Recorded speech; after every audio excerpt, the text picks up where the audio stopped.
Вітаю вас на каналі UAFarm. Мене звати Іванушко Оксана, я спеціаліст по продукту компанії UAFarm. Кашель, будь то сухий чи вологий, досить виснажлива та неприємна річ, яка супроводжує простудні та вірусні захворювання і особливо актуальна у часи з коронавірусною інфекцією. Деякі кашлюють ще з місяць після перенесеного COVID-19. Тому полегшити симптоми та сприяти оздоровленню допоможе фіточай від кашлю Доктор Ом.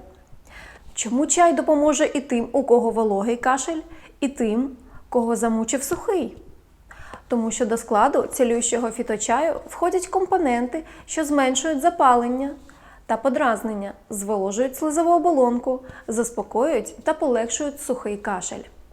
Та компоненти, що розріджують слиз та покращують відходження мокроти.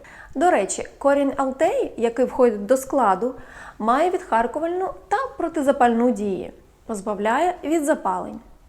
Завдяки великому вмісту слизових речовин чинить пом'якшувальну і болезаспокійливу дію. Квіти кульбаби лікарської мають гарні муколітичні та мукокінетичні властивості, тобто добре розжижає та виводить мокроту. Плоди фенхелю мають високу антибактеріальну активність, і ефірна олія фенхелю є складовою частиною відомого лакричного сиропу від кашлю.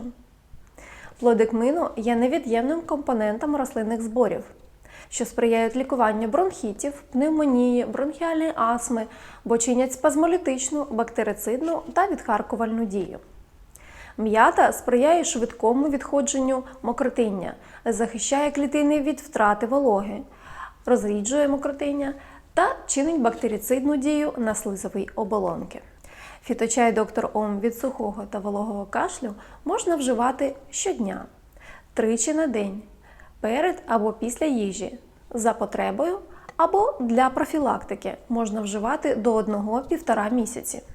Заварити фіточай Доктор Ом від сухого та вологого кашлю дуже просто. Ви заварюєте чайний пакетик окропом, чекаєте 5-8 хвилин та насолоджуєтеся смаком і користю разом з Доктор Ом від UAFarm.